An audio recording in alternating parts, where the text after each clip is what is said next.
once again, Wildcat fans, welcome back. Another LC Coaches Show as we talk some volleyball with our women's volleyball coach, Brittany Salloum. I'm Brad Wellborn, and plenty to talk about. Once again, got 2 matches last week, 2 more coming up. So I guess let's get into it, Brittany. A couple road matches. First one's against ETBU and Laterno last Friday and Saturday. And while they were still losses, they were what they were. For me, at least. I mean, I wasn't there, but I looked at the stats as I typically do after the matches, and specifically the second and third sets against ETBU were, at least at this point, and maybe you can correct me if I'm wrong, 2 of the better sets, at least back to back, that the team has played this whole season. I would say yes or no? Yes or no? Cool. Agreed. So why? You're right. Why was that the case? Well, UTB is a good team.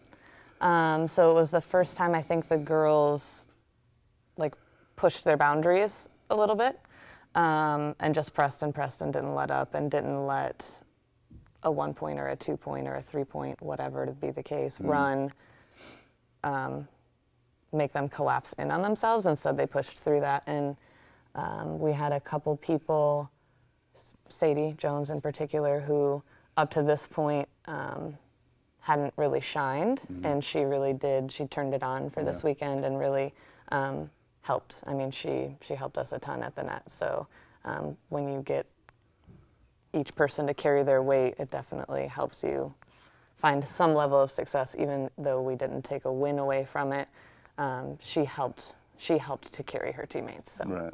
Yeah, she had 23 kills over the weekend, ton of digs and blocks. She had 5 blocks over the weekend. So definitely one of the players to that's certainly come along the past few weeks for sure.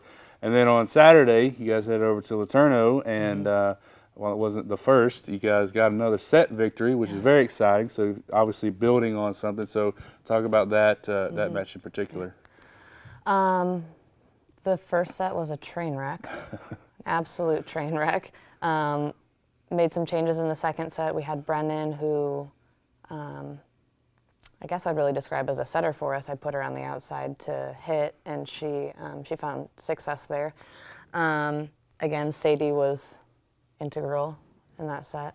And then we were coming off of that high of winning that set, and unbeknownst to me, we had an intermission, which we can do between the second and third set now collegiately. Gotcha. And I didn't know about it, which was fun. It was a pizza thing. You want a pizza if you could serve and hit the pizza box. But we weren't prepared for that, so I think their momentum dropped.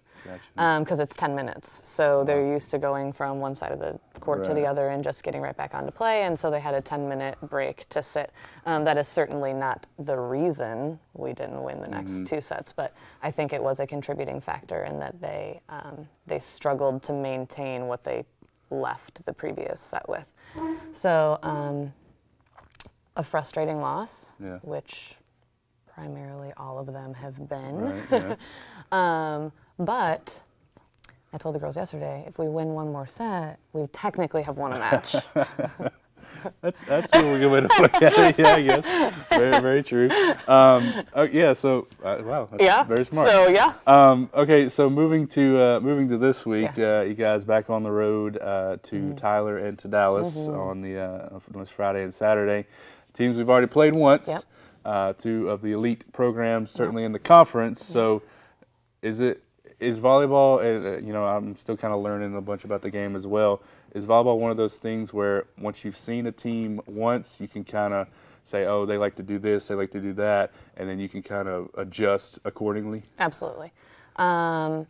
Both offensively and defensively. So we have a better, knowledge of their serve receive ability and where their weaknesses are, especially against Tyler. They ran a pretty quick offense that up until the first time we played them, the girls hadn't really seen. So that's something we'll be focusing on this week, is defending against that kind of an offense. And hopefully they're better prepared and better equipped to respond to that. Instead of just reacting to it, they can actually respond to it. In terms of Dallas, I don't have much information, but like we had discussed before, the first time we played them, 4 of her starters were injured. So I don't know if they're back or not, but if they are, that completely changes the makeup of her team. Yeah. I mean, that's 4 of the 6 players are back. 80% of Yeah, our right. Yeah. So I don't know. We could prepare really well for them, and then we see 4 faces we've never seen before, 4 arm totally swings we've different never team. seen before, and you just don't know what happens. Sense, So. yeah. Well, because this is like the first time this year that you played a team a second time, Yes. really. So certainly that's, I mean, it's got to at least Yes. give them some kind of familiarity, because in a season full of newness of everything, to have a team, although a new gym, but a team that you played before. So maybe that'll play into your hands a little bit. Hopefully. Very cool. Yep. All right, so Friday and Saturday, links for the games will be available on the schedule on the website, lcwildcats.net. Dallas will be streaming as well as Tyler, so be sure to check those links there. I believe they're up there now, so you can go and save them to your browsers. Wait. And then wait, and then on Friday you can watch Friday and Saturday. And then next week you guys have your second ASC crossover, heading over to Abilene, which we'll talk about I guess next week. Yeah, so sure. it'll be a fun time for sure.